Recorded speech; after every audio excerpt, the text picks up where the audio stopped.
The city of Izhevsk in the Udmurt Republic of Russia has been hit by a drone attack. Russian Telegram channels reported this. Ukrainian-owned kamikaze drones attacked the Kupol plant.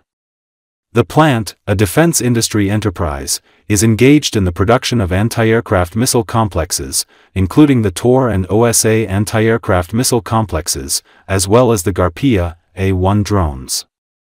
As a result of the drone attack, an explosion and fire broke out at the plant. There were no reports of casualties. The head of the Udmurt Republic, Alexander Brekalov, confirmed that the city had been hit by a drone attack and that one of the enterprises had been attacked.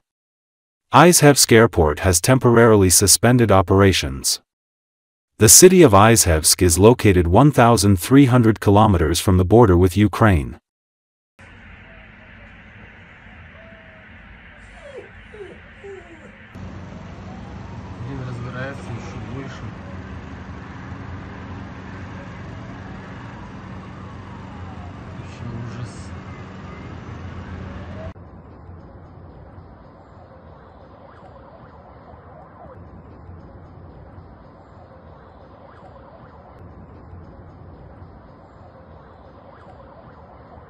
Это купол, походу.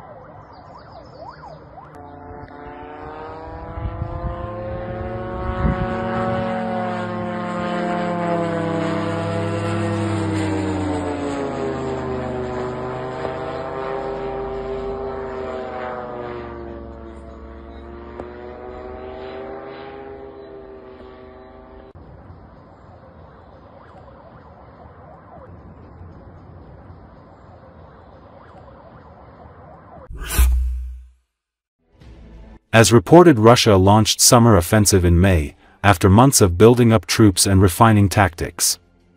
At first, Russian forces made their fastest gains in months, especially in parts of eastern Ukraine's Donetsk region. But now, experts say, momentum is slipping. Ukrainians have launched counterattacks in some areas and are rapidly developing a domestic weapons industry. And Russia's wartime economy is facing stronger headwinds.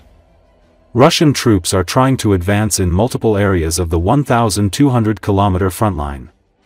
Ukrainian Commander-in-Chief Oleksandr Syrsky said this week there are now 111,000 Russian troops in one part of the frontline alone, near the flashpoint city of Pokrovsk in Donetsk, where there are at least 50 clashes every day. That compares to about 70,000 Russian troops in the area last December, according to the Ukrainian General Staff. Syrsky also claimed that the Russian infiltration of the northern region of Sumy had been halted. The Institute for the Study of War, a Washington-based think tank, says Ukrainian forces have regained some territory in Sumy and the pace of Russian advances there has slowed. We can say that the wave of attempts at a summer offensive launched by the enemy from Russian territory is fizzling out, Syrsky claimed. The Kremlin has long insisted its campaign will continue until it holds all of the eastern Donetsk, Zaporizhia and Kherson regions. At the current rate of progress that would take many years. But with the Trump administration apparently less committed to driving ceasefire negotiations, the conflict seems likely to drag on through the end of the year and into 2026. According to the Telegraph, Russian troops have failed to break through defenses in Sumy, near Ukraine's northern border. Ukraine says it has recaptured some ground there, halting Russian advances entirely. Russia is also struggling in Donetsk, where attempts to seize key towns like Kostiantynivka have stalled. Despite having more soldiers and drones, experts say many Russian troops are poorly trained. They've been unable to sustain that pressure, due to their stock of refurbishable weapons, specifically artillery and armored vehicles, said Nick Reynolds, a battlefield expert at the Royal United Services Institute. Fighting continues in hotspots like Pokrovsk and Toretsk, but Russia has not taken a major city in months. Analysts warn that by spreading forces thin across Ukraine, including new pushes in Sumy, Kharkiv, and Dnipropetrovsk, Moscow risks overstretching its army. The three-dimensional battlefield is now an unlikely combination of ingenious drone-led special operations and very basic infantry assaults. At one end of the spectrum, Ukraine's audacious attacks at the beginning of June on Russian strategic bombers used drones operated from trucks deep inside Russian territory, a mission that took out about a dozen aircraft used to launch missiles against Ukraine.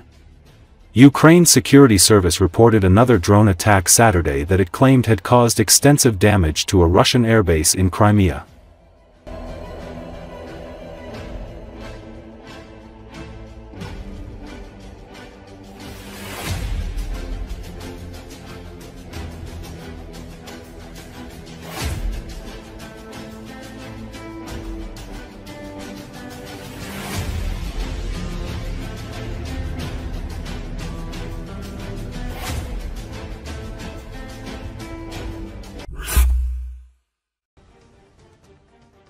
Over the past 3 years, more than 20,000 cases have been brought to Russian military courts on charges related to the refusal of individuals to serve in Russia's armed forces, 17,721 of which have resulted in convictions, independent news outlet Mediazona reported on Thursday based on court data.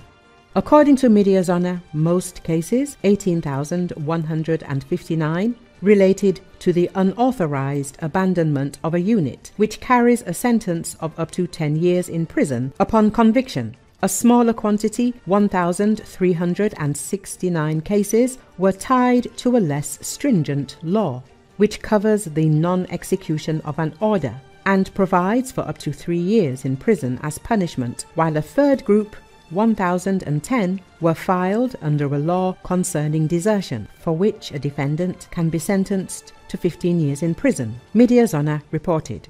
According to Mediazona's figures, prosecutions in Russia hit an all-time high in the spring, with approximately 1,000 cases referred to courts around the country every month, though that figure has fallen slightly in recent months. By contrast, the number of cases relating to the refusal of service is increasing in Ukraine, with 15,000 to 20,000 cases opened each month by investigators there, according to statistics from Ukraine's Office of the Prosecutor General. However, in Ukraine, Mediazona reports only a few hundred cases per month are actually brought to court, and in approximately 2/3 of these, prosecutors request that the defendants not be criminally liable. The Insider reported that Moscow uses a systematic program of gulag-style abuse directed at its soldiers in Ukraine in order to maintain order and punish perceived offenders.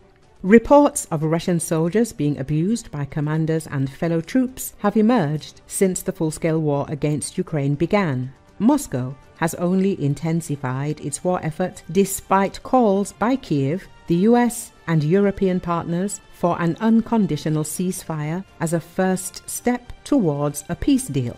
According to President Volodymyr Zelensky, Russia recruits around 40,000 to 45,000 men for its military every month. Although Russia did not go through phases of mobilization and has made great use of its prison population, most new recruits have for a while been volunteer contract soldiers lured in by one-time sign-up bonuses, often more than several years' average salary in poorer regions of Russia. In late 2024, Russian President Vladimir Putin signed a decree to increase the size of Russia's armed forces to about 2.4 million, including 1.5 million military personnel.